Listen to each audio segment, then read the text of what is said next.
आप जिस व्यवस्था में काम कर रहे हो उस व्यवस्था में समस्या ये नहीं है कि लोग बेईमान हैं, उस व्यवस्था में समस्या ये है कि व्यवस्था ही एक बेईमान व्यवस्था का पूरी ईमानदारी से पालन किया जाए तो क्या हो जाना है। बहुत सारे आदर्शवादी नौजवान होते हैं जो अपने करियर की, नौकरी की शुरुआत करते हैं यही सोच करके कि हम समाज में कोई अच्छा परिवर्तन ला पाएंगे, और आप साल 2 साल के भीतर देखते हो कि वो पुरानी भ्रष्ट व्यवस्था के हिस्से बन चुके हैं। आप अगर एक ईमानदार कर्मचारी हैं तो कुछ आप चीज़ें बदलोगे, पर जो बदलाव आप ला भी पाए हो, आपका दिल जानता है कि वो बदलाव काफ़ी नहीं है। आपकी जो वर्क डेफिनेशन है, आपकी जो जॉब प्रोफाइल है, आप उसके साथ 100% इंसाफ भी कर दो तो भी आप वो बदलाव नहीं ला सकते। यही वजह थी कि मैंने ब्यूरोक्रेसी छोड़ी थी। मैंने कहा बात इसकी नहीं है कि मैं एक ईमानदार ब्यूरोक्रेट बन जाऊंगा, बात इसकी है कि मैं 100% ईमानदारी दिखाने वाला हूं, उसके बाद भी जो मैं अधिकतम कर पाऊंगा वो। और जब एक व्यक्ति ऐसा कुछ होता देखता है ना, तो भ्रष्टाचार फिर बहुत आकर्षक विकल्प बन जाता है।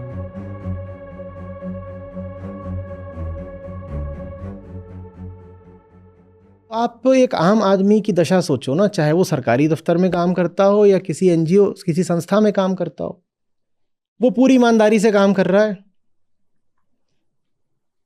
उसके आसपास के लोग हैं वो खाते पीते हैं खूब। ये जो पूरी ईमानदारी से काम कर रहा है, ये अपने आप को क्या बोल के समझाए? इसने कौन सा बड़ा परिवर्तन ला लिया दुनिया में?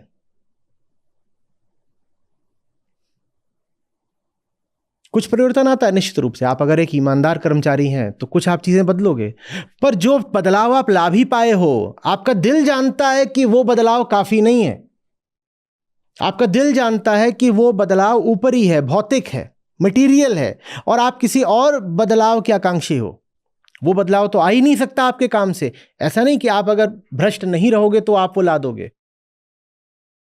आपकी जो वर्क डेफिनेशन है, आपकी जो जॉब प्रोफाइल है, आप उसके साथ 100% इंसाफ भी कर दो तो भी आप वो बदलाव नहीं ला सकते जो बदलाव सचमुच आना चाहिए। यही वजह थी कि मैंने ब्यूरोक्रेसी छोड़ी थी।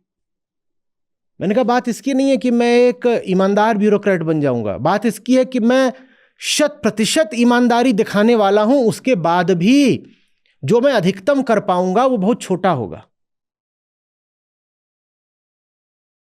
और जब एक व्यक्ति ऐसा कुछ होता देखता है ना,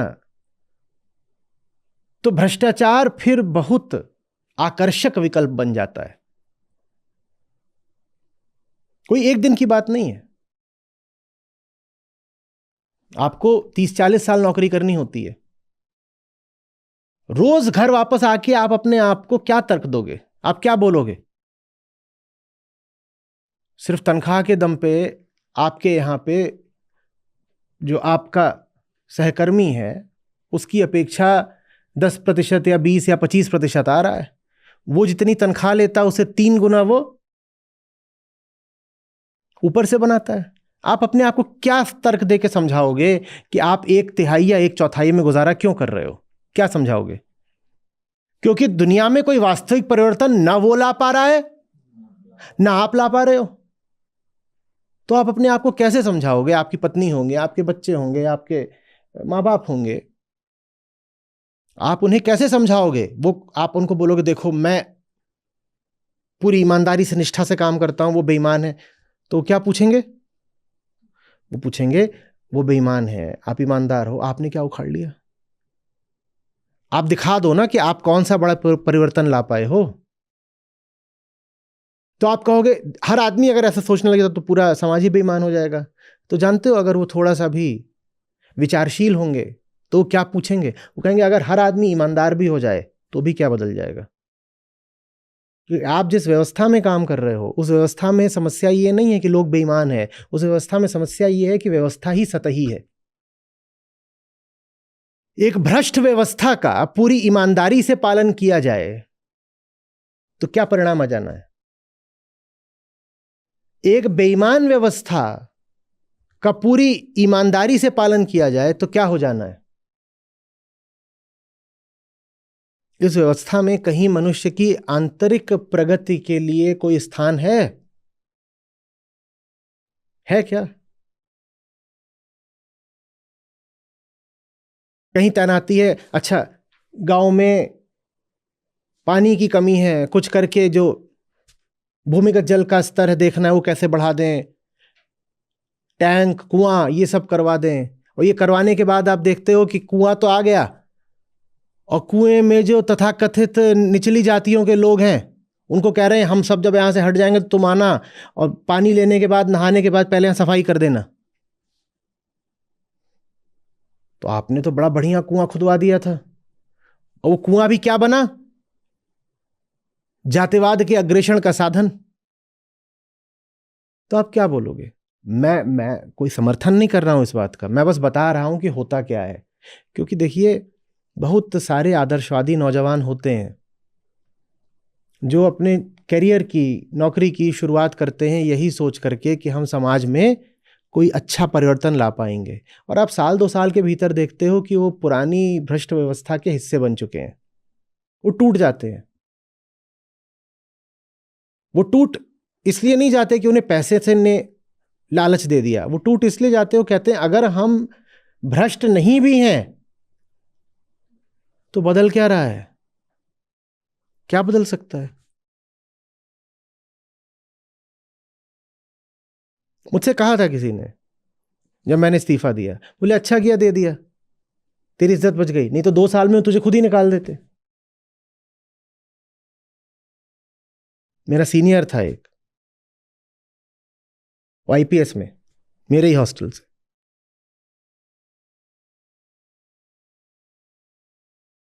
उसने बोला था जैसे तेरे लक्षण हैं, कोई डिपार्टमेंट तुझे 2 साल से ज्यादा बर्दाश्त नहीं करेगा, 2 साल में तुझे खुद ही निकाल देते, अच्छा किया तूने रिजाइन कर दिया।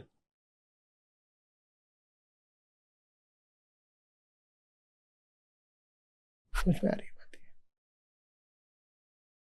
पहली बात तो उन्हें ईमानदारी चाहिए ही नहीं। दूसरी बात, आप ईमानदार हो भी गए तो अपना इकतारा बजाते रहो, उससे कहीं कोई फर्क नहीं पड़ता। तो इस वजह से होता है ये सब कुछ। मटीरियलिज्म के साथ हमेशा चलता है सिनिसिज्म, क्योंकि मटीरियल कभी छाती को ठंडक दे नहीं पाता। तो एक आदर्श मटीरियल व्यवस्था भी मनुष्य को अंततः सिनिक ही बनाती है। बल्कि वो जितनी आदर्श होगी, वो जितना ज्यादा त्रुटिहीन होगी, उतनी जल्दी आप सिनिक बनोगे। क्योंकि अगर व्यवस्था त्रुटिहीन है तो फिर अब उम्मीद करने को कुछ शेष नहीं रहा ना। अच्छी से अच्छी जो हो सकती थी व्यवस्था, हमने यूटोपिया जमीन पर उतार दिया, उसके बाद भी मिला क्या? तो आप उतना ज्यादा सिनिकल हो जाते हो। लेकिन 60 और 70 का दशक था जब आज शेष विश्व की तुलना में अमेरिका का जितना बल है उससे कहीं ज्यादा था तब। आप 60 के दशक में जाएं तो यूरोप और जापान अभी अभी बस खड़े हो रहे थे। 45 के बाद उनको 20 साल लगे थे किसी तरह से खड़े होने में, और अमेरिका अपनी ताकत के शीर्ष पर था हर तरीके से। उसकी उतनी तो आज नहीं जितनी तब। और वही समय था जब अमेरिका का नौजवान we don't need no education, ये बीटल्स और ये ऐसे ही थोड़ी आ गए थे। हिप्पी माने वो थोड़ी कि जिसको मौज मारनी है। हाँ, हिप्पी होने के पीछे एक डिसइल्यूजनमेंट था, disillusioned to the point of turning cynical, कि जो अधिक से अधिक हो सकता है वो तो हो गया, जो अधिक से अधिक हो सकता है वो तो हो गया। यूरोप, पूरे यूरोप में कुल मिलाकर के सड़कों की जो लंबाई थी उससे ज्यादा अमेरिका के एक प्रांत में, पूरे यूरोप में जितनी गाड़ियां बिक रही थी उससे ज्यादा अमेरिका के एक प्रांत में। अब और क्या चाहिए? पर कैपिटा इनकम बुलंदी पर है, अनएम्प्लॉयमेंट रेट 2-4%, और क्या चाहिए? उसके बाद भी चैन तो है नहीं। बात को समझिएगा। तो फिर जवान आदमी कहता है ये इस व्यवस्था में जब चैन मिलना ही नहीं है तो इस व्यवस्था में जान दे के लाभ क्या है? इस व्यवस्था में ईमानदारी का झुनझुना मैं काय को बजा रहा हूं? मैं समर्थन नहीं कर रहा हूं, मैं नहीं कह रहा हूं कि भ्रष्ट हो जाओ, मैं उसकी मानसिकता बता रहा हूं, क्योंकि ऐसे लोगों से मैं बहुत मिला हूं और हम बहुत चर्चाएं किया करते थे। और जिनसे चर्चाएं किया करता था, आज वो क्या कर रहे हैं मैं जानता हूं। उनमें इतनी ईमानदारी है कि जो भी कर रहे हैं वो बता देते हैं, क्यों कर रहे हैं ये भी बता देते हैं। एक गलत व्यवस्था के भीतर एक सही आदमी बहुत सही काम भी करे तो भी परिणाम सही नहीं आता। और इस व्यवस्था में गलत क्या है? व्यवस्था में गलत यह है कि इसमें कहीं भी चेतना नाम की वस्तु का संज्ञान ही नहीं लिया गया है। हम कहते हैं we are a welfare state, and what does welfare constitute of? Good clothes, material welfare, per capita income. जो बाकी चीज है, जो जीवन का सार है, उसको बोल देते हैं it's a purely personal matter. अरे भाई, वही असली वेलफेयर है जिसको आपने खारिज कर दिया बोल के कि ये तो प्योरली पर्सनल है। That's not purely personal, that should be the responsibility of the state itself. And by that I do not mean that the state should impose beliefs. जो हमारा शिक्षा तंत्र है, इसको भीतरी शिक्षा की भी जिम्मेदारी उठानी पड़ेगी, ताकि वेलफेयर का, भलाई, बढ़ोतरी, शुभता का, कल्याण का हम असली अर्थ समझ पाएं। नहीं तो हम यही करेंगे कि कुआं खुदवा दो और ग्राम पंचायत को नई बिल्डिंग दे दो, तालाब की सफाई करवा दो, नहाए धोए क्या भया, बस तालाब की सफाई तो करवा दी सरकार ने। फिर थोड़ा सुनेंगे तो चौंकेंगे, पर आम आदमी है, उसे कोई फर्क नहीं पड़ता कौन जी रहा है कौन मर रहा है। मोरालिटी भी बस ऐसी है कि प्रदर्शित कर दिया कि अरे अरे अरे बहुत बुरा हुआ, 20 लोग मर गए। अंदर ही अंदर किसी को कोई फर्क नहीं पड़ता। रीजन बता देता हूं। बात यह नहीं कि हम क्रूर हैं, बात यह है कि हम मनुष्य हैं। क्योंकि हम खुद कहीं ना कहीं भीतर ये चाह रहे हैं कि ऐसी जिंदगी से तो मौत भली। तो जो मर रहा है ना, हम उसकी जिंदगी का बहुत सम्मान कर नहीं पाते। हमें पता है ये जी भी रहा था तो कर क्या रहा था। उदाहरण दे देता हूं, उससे समझ जाएंगे बिल्कुल। किसी शव यात्रा में शामिल हो जाइएगा, फिर लाश जलती देखिएगा। वहां लाश जल रही होती है, लोग यहां प्रॉपर्टी के प्राइसेस पे चर्चा कर रहे होते हैं। जी भी रहा था तो ऐसा क्या हो गया, और उसके बारे में हम बोल सकते हैं जी भी रहा था तो ऐसा क्या हो गया, क्योंकि हमें अपना पता है कि जी भी रहे हैं तो ऐसा क्या हो गया। तो कोई मर भी जाता है तो हमारे भीतर कैसे बहुत उसके लिए सहानुभूति आ जाएगी? कुछ नहीं आता।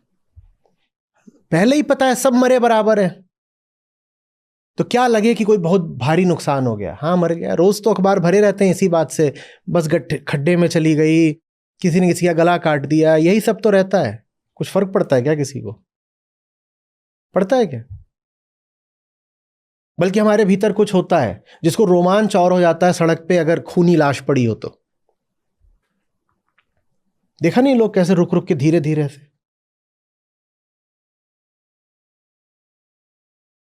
हर आम आदमी के लिए जगत के प्रति यही बद्दुआ है, जा मर। हम सब कहीं ना कहीं अपने ही हाथों श्रापित हैं। हम अपने आप को ही लगातार श्राप दे रहे होते हैं, जा मर। क्योंकि जैसी हम जिंदगी जी रहे हैं, सच पूछो तो उसमें जीने लायक है क्या? क्या है? उस दिन बोला था ना मैंने, उस दिन नहीं कल ही तो, कि न बीमारी बुरी है, न गरीबी बुरी है तो आम जिंदगी। उसमें क्या ऐसा है कि तुम्हें अपने प्रति संवेदना आए कि दूसरे के प्रति संवेदना आए? कोई संवेदना नहीं आती।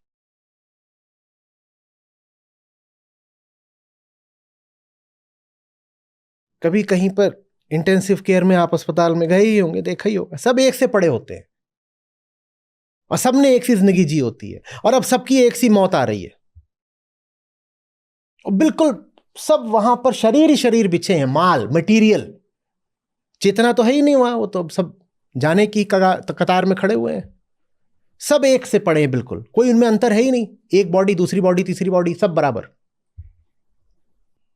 एक सी जिंदगी, एक सा आईसीयू, एक सी मौत। तो कोई चला गया तो उसको खास क्या माने? हाँ, अब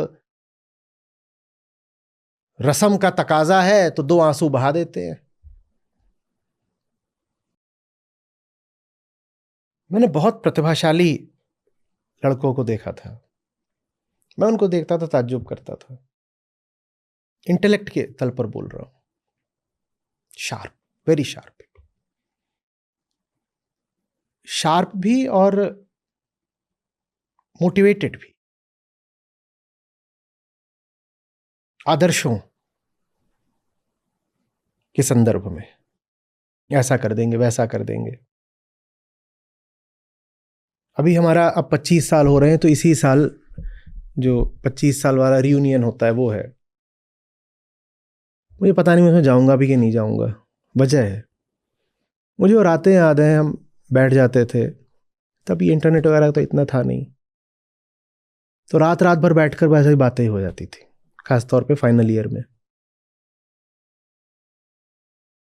तो सबको पता होता था कि अब कैंपस छूट रहा है, बाहर जा रहे हैं, तो बातें हो जाती थी कि हम ना एक दिन मिलेंगे, वापस आएंगे तो मिलेंगे। और सबको पता होता था कि भारत से बाहर ही होंगे ज़्यादातर। बोल रहे हम ऐसा कर देंगे, वैसा कर देंगे, ये करेंगे, फिर ऐसे मिलेंगे, हर 5 साल में एक बार मिला करेंगे। उसमें एक ने बोला था भारत को ऐसा बना देंगे कि दुनिया के नक्शे पे ना इंडिया थोड़ा हेजी सा दिखाई देगा। हेजी से मतलब समझ रहे हैं, पार्टली मटीरियल। और वो मैं याद करता हूं, दिल दरक जाता है बिल्कुल। इसलिए ही नहीं कि जो हम चाहते थे वो हम कर नहीं पाए, इसलिए कि जिन्होंने ये बातें करी थी वो आज क्या कर रहे हैं। बात समझ रहे हो? कह रहे दुनिया का नक्शा होता है, उसमें सारी कंट्रीज दिखाई देती हैं, बातें 21 साल वालों की। बोल रहे हम ऐसा कर देंगे कि इंडिया का नक्शा ही हेजी सा दिखाया जाएगा। इसका मतलब होगा कि it's only a partly material land. यही शब्द थे, इंडिया का मैप पार्टली हेजी होगा। और ऐसे मिला करेंगे, और वो थोड़ा उसमें फिल्मी भी, कि हर 5 साल बाद इस दिन रात के 12 बजे होगा, चुपचाप 5 दिशाओं से हम 5 लोग आया करेंगे, यहाँ बैठेंगे, और रात में बाहर जाके जहाँ पराठे खाते थे वहीं बैठेंगे, और एक दूसरे को रिपोर्ट दिया करेंगे कि तुमने दुनिया कितनी बदल दी और तुमने दुनिया कितनी बदल दी। और बात करके सुबह होने से पहले, रोशनी होने से पहले हम चुपचाप गायब हो जाया करेंगे। मैंने ये बातें करी हुई हैं उनके साथ। अब मैं किस मुंह से जाऊं उनके सामने इस 25th ईयर रियूनियन में, और क्या मैं उनका मुंह देखूं जिन्होंने कस्में खाई थी कि हम दुनिया को बदल देंगे, हिंदुस्तान को बदल देंगे। कोई 3 नुन्नू लेके घूम रहा है, कोई बता रहा है कि मेरा बेटा है वो इतना नालायक निकला कि उसका किसी कॉलेज में नहीं हो रहा था, तो मैंने फिर उसका डोनेशन दे के ऑस्ट्रेलिया में करवा दिया। ये अब मुद्दे हो गए हैं। मैं उनको दोष नहीं दे रहा हूं जिनके मुद्दे हो गए हैं, उनमें से कईयों को जानता हूं। बात होती है, व्यवस्था इतनी बड़ी चीज है कि इंसान को तोड़ देती है। फिर इंसान कहता है जब व्यवस्था हम बदल ही नहीं सकते तो कम से कम अपना घर परिवार ठीक चलाओ ना।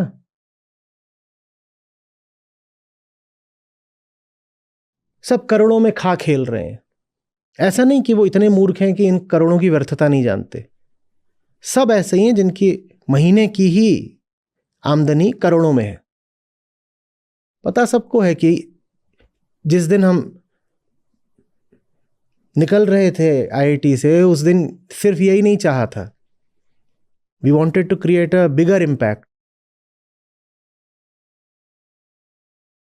बिगर इम्पैक्ट हो नहीं पाता। कुछ ये कि व्यवस्था बहुत सख्त है, और कुछ ये कि हमें आत्मज्ञान नहीं होता। हम जानते ही नहीं कि ये जो व्यवस्था है इसका विकल्प क्या है। तो बंदा हार के फिर यही करता है कि वो रियल एस्टेट खरीदना शुरू कर देता है। कोई किसी के पास 4 देशों में ज़मीन है, किसी ने कुछ खरीद रखा है, किसी का कुछ है। सब अब बहुत बड़े आदमी बन गए, बहुत पैसे वाले। लेकिन मैं मिलूंगा तो यही पूछूंगा कि उस रात हमने कुछ बात करी थी, उसका क्या हुआ। कैसे पूछूं, अभद्र हो जाएगा। फेस्टिव माहौल होगा, रंग में भंग पड़ जाएगा। बात समझ रहे? इंसान पैदा नहीं होता ना, उसे बनाना पड़ता है। बहुत कम लोग होते हैं जिनको कोई सहारा ना मिले व्यवस्था का और परिस्थितियों का, तो भी उनके भीतर से ही रोशनी फूट पड़े। बाकियों को परिवार का सहारा चाहिए होता है, शिक्षा का सहारा चाहिए होता है।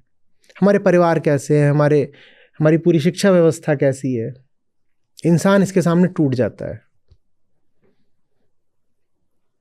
इंटेलेक्ट भी है, प्रतिभा भी है, लेकिन फिर भी इंसान घुटने टेक देता है। और जब तक बिल्कुल आधारभूत हम परिवर्तन नहीं ला देते व्यवस्था में, आप बस यही पाओगे कि बहुत सारे प्रतिभाशाली लोग अपनी प्रतिभा का इस्तेमाल बस भ्रष्टाचार के नए नए तरीके खोजने के लिए कर रहे हैं। क्योंकि प्रतिभा तो है ही, प्रतिभा भी है और बुद्धि भी है, टैलेंट और इंटेलेक्ट दोनों है, लेकिन उसका इस्तेमाल किस लिए होने लगता है कि अब किन किन तरीकों से हम अपने लिए पैसा और सुविधा बना सकते हैं। वो क्या करे, वो फ्रस्ट्रेटेड है ना, उसको पता है कि उसकी प्रतिभा अब सही दिशा में तो जा सकती नहीं, तो फिर उसका वो यही इस्तेमाल करता है। हर इंसान भीतर ही भीतर गुडनेस, अच्छाई की तलाश में है। आप उसको ऐसा एक मौका दे के देखिए जहां उसको दिखाई दे कि वो जो कर रहा है उससे दुनिया में अच्छाई बढ़ रही है।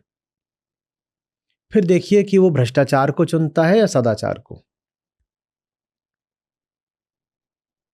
मैं जब संस्था की शुरुआत ही हुई थी 15 साल पहले, 18 साल पहले की,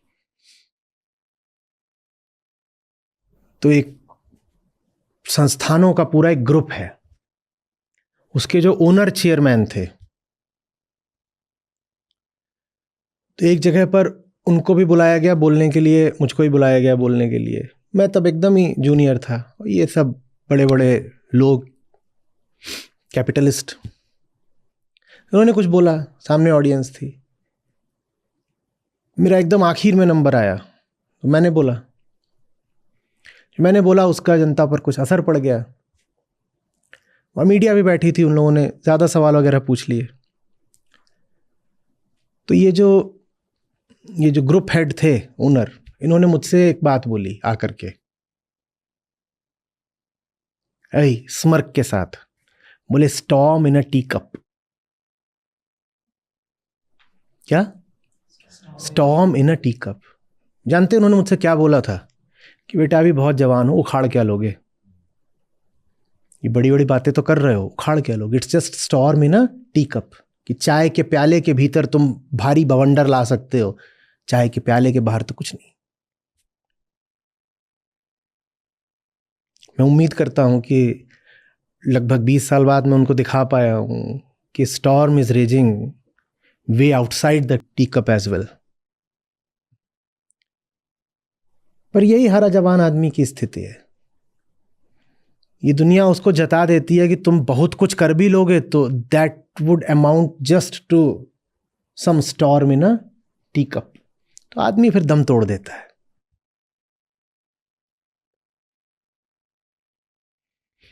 और ऐसे कैपिटलिस्ट्स बहुत घूम रहे हैं, वो हजारों करोड़ की आसामी साहब, और मैं जवान हूं, I am just starting out, और वो मुझसे आके क्या बोल रहे हैं?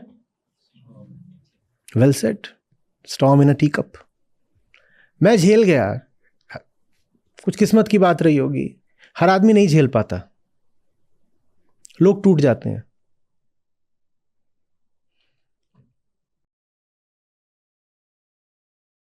आपको खुशी होगी इस नाते, जो हमारी अपनी ऐप है जिसमें हमारे गीता और बाकी सब कार्यक्रम चलते हैं, यहाँ पर बुद्ध हैं, गीता है, उपनिषद हैं, अष्टावक्र हैं। ये मुझे मिले, मेरी ज़िंदगी बदली, ये तुम्हें मिलेंगे, तुम्हारी ज़िंदगी भी बदलेगी। सच पूछिए तो मतलब लाखों नहीं तो कम से कम हज़ारों ज़िंदगियाँ तो हैं जो बिल्कुल बदली हैं। 2 लाख से अधिक गीता प्रतिभागियों के साथ जुड़े आचार्य प्रशांत ऐप पर। पहला महीना बिल्कुल फ्री, गीता मिशन का पूरा एक्सेस। ऐप पर आपको मिलेंगे नियमित लाइव सत्र, हर दिन आचार्य प्रशांत के विशेष संवाद, गीता कम्युनिटी का एक्सेस, गीता परीक्षा, चयनित समाचार, ऑडियो बुक्स, कोट्स और भी बहुत कुछ। गूगल प्ले स्टोर या एप्पल ऐप स्टोर पर आचार्य प्रशांत सर्च करें और अभी डाउनलोड करें।